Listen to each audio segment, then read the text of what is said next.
Today I want to share something that's helped me when I felt lost in my 20s, with the hopes that you'll see it and you'll be like, yeah, I want to try that. It looks like this. It's my Notion principles document. And in this video, I'm going to go through top to bottom to show you what I have here and talk about what I do if I were to start this again from scratch. I feel like we often see principles from famous business people like Dalio or Naval, Ravikant. And when you see them, the point is that you might adopt their principles for your life based on what they are, right? But my goal with this, I'm not extremely extraordinary. I've not made millions of dollars. I have not achieved some extraordinary success in some way. The point is that I want to share my process as just like a normal person doing this, with the thought that you're probably also a normal person like me, and how I do it might be a good reflection of how you might do it in your own life. So let's get started. Show us the principles. The first thing I want to say here is that this is a living document. The goal is not for this to be a perfect reflection of your values and where you want to go immediately. The point is that you start with a blank page, you write principles at the top, and you just start writing things down. And then over time, when you return to it, it becomes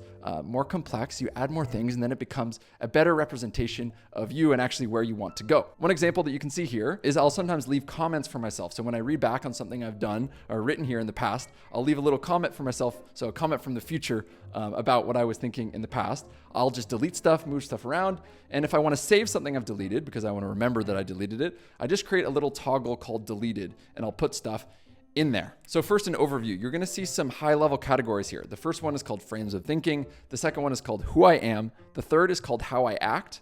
And the fourth one is called where I'm going. How I came to these categories is basically whenever I've come across a provocative tweet or provocative conversation or anything provocative in my life, I'll add them here, and whenever I return to the principles document, I'll just add them as a subcategory. So this is like a conglomeration of maybe 100 different sources of inspiration coming from different parts of my life. And I think that's what makes it really unique and well suited to me and who I am. Let's start with frames of thinking. So here I'm at the top, and these frames of thinking, it's not, I don't actually answer the questions, but it's just remembering what are the important questions. And in the first section here, I have Ikigai.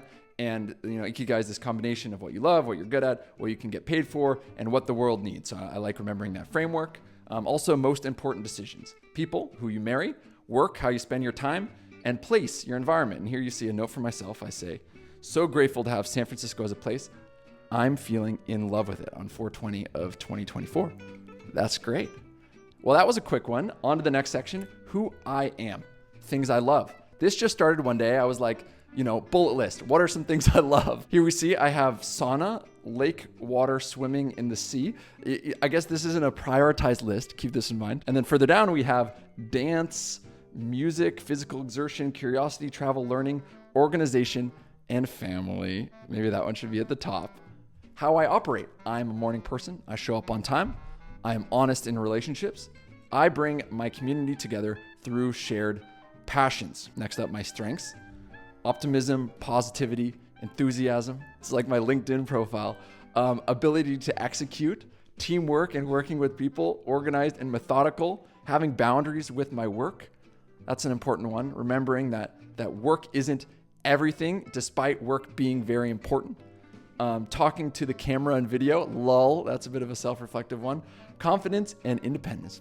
And then if I look here and deleted, let's see what I deleted from here. Writing and copywriting, evidently not a strength anymore. That's pretty funny. I don't know why I took that one out. Next, my weaknesses. Let's get real, shall we? Transparent communication in relationships when emotions are unclear. Tough one. Yeah, I got some good feedback around this one. Lack of political awareness. Not being particularly informed on politics and wanting to feel more so knowledgeable and in control. And lack of assertiveness. Let's see what I say here. I feel like I'm getting better here, developing more executive presence. Honestly, this is a bit vulnerable to share these. I do see these as true weaknesses, things that I acknowledge in myself that I try to make better. And that's a good first step, right? To put these things down and to try to make them better. Next, my long-term games.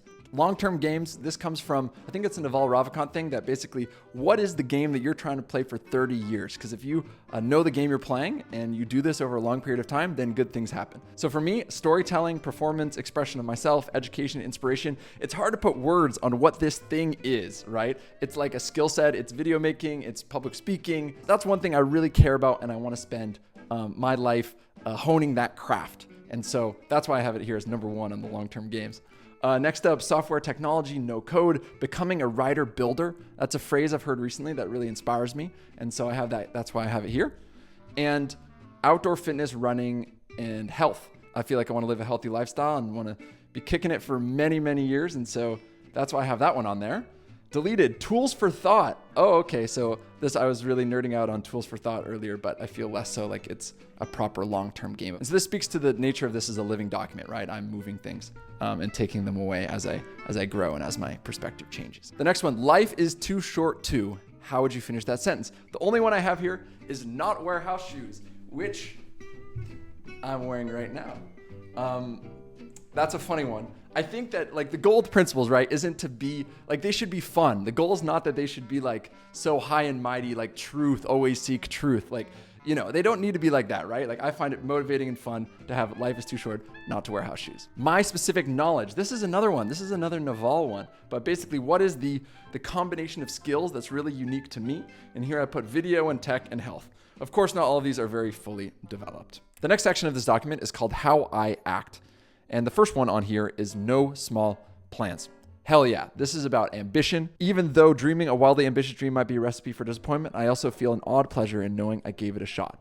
Dream big dreams, frickin' go for it. Go for something big, it'll make the rest of your career look like a footnote. We have a lot of Naval in here, I'm just realizing. It doesn't get easier, you get stronger. We are not here to do small things, right? We are here to do big things. The next principle is bring heartfelt intensity.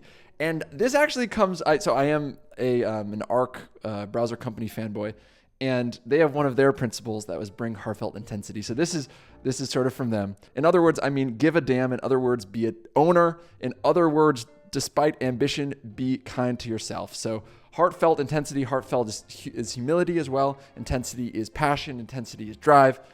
Bring heartfelt intensity. Make someone feel something.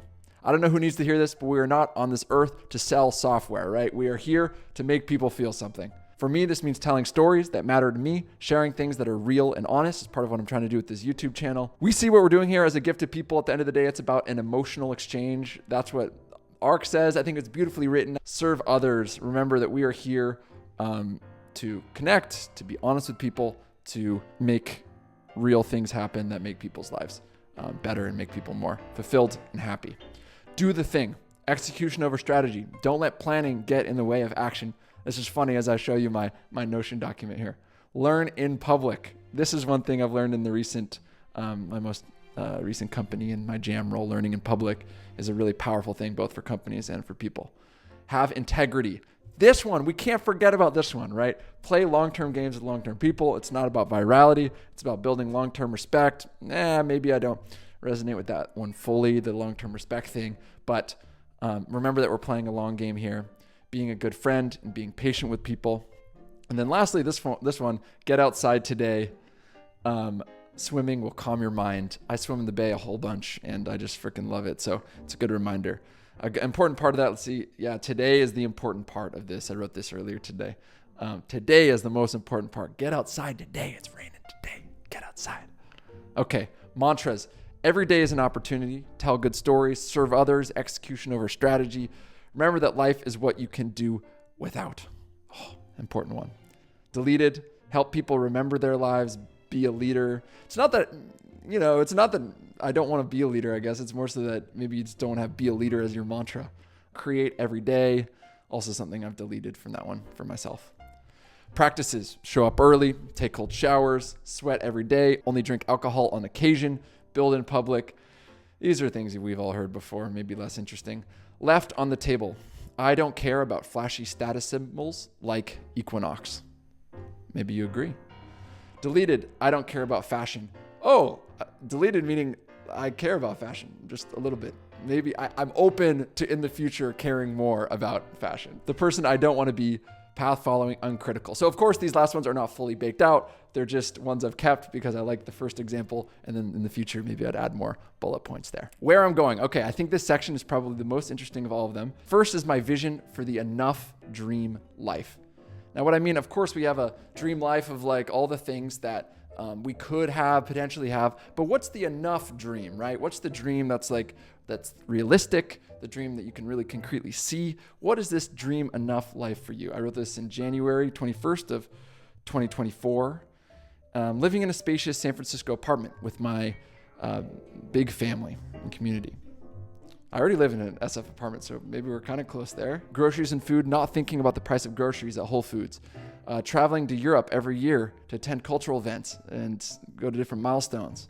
Going to festivals like Love Trails, which was a trail running music festival, which I freaking loved last year. Getting to meet and be friends with the most interesting people in the spaces that interest me. Lenny's newsletter, every newsletter, and tech generally. A lot of people I admire that I want to be friends with.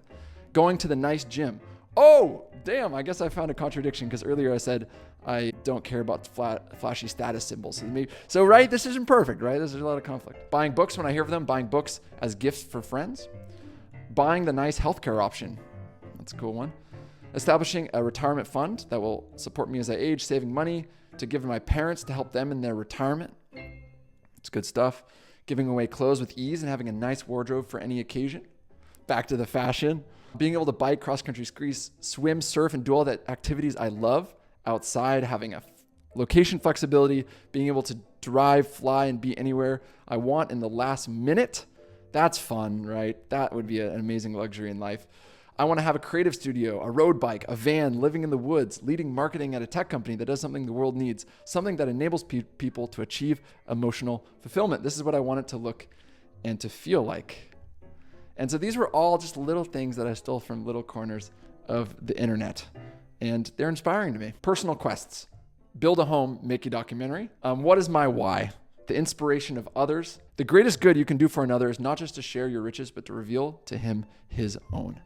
That's a cool thing. Any educator, anyone who's storytelling, that feels like a really good mantra. I want the world to sweat more, have big goals, and feel less alone. Storytelling makes us feel connected, and having athletic goals humbles us while showing us of what we are capable. Live a rich life full of experiences and relationships, spreading warmth, positivity, and optimism. Let's see what I deleted. Doing something new. What I do doesn't need to be new. Problems I care about. Self-expression, authentic storytelling, making learning fun, building local community, promoting fitness, health, and the outdoors, reflection and thoughtfulness, enabling ambition, documenting and remembering life, helping people make the most of their memories. There's only 2 left here. What do I believe that others don't? Life is to be taken seriously. If you don't have serious ambitions, you won't create serious impact. So on that one. Don't feel ashamed of your competitiveness. Harness your desire to compete and do good things. Maybe this is particularly relevant to a particular age group, but like sometimes I feel competitive, and how you feel about that competitiveness is either to neglect it and say you shouldn't feel it, or to embrace it and say let's use it for something good. So that feels like a good way that I've come and related to that concept of competitiveness in my life. And lastly, my obituary. This is what someone might say in my obituary. Ian spent every day teaching the world something. He makes learning fun. He stood up for things that mattered and inspired people. He showed the world that you can make a life that's uniquely yours, that you can author your story and have a positive impact. I just share that as an example. I remember before I did an exercise of just reading the paper on a Sunday, reading the obituary section and thinking about like, wow, no one's going to talk about basically how much money you had and why that's amazing. People are going to remember how you made them feel. Okay, so that was the document. I want to bring this thing all together. I know sometimes these were non-comprehensive and sometimes contradictory. The point is not perfection. This habit starts small. It starts with just a Notion document that you title Principles, and then you put some questions that are interesting to you. You put little bullet points, and then over time, you craft it and you make it better, and you make it something that ultimately reflects how you really feel about the world. After you do that first step, then the next thing is like, what's the return cadence? Like, how is this going to be a part of your life? What's going to be the trigger that you're going to return to it? Is it every month? Is it every new year? When is going to work in your life for you to be able to keep up this habit and to get benefit from it? The result here is that at the end of the day, you have a document that you love, that fires you up, that helps you when you need it most. This was my 5th episode of 27 in San Francisco. If you're watching and you spent this time with me, I want to thank you. I really appreciate it, and I wish you well. You got this, and I hope it helps.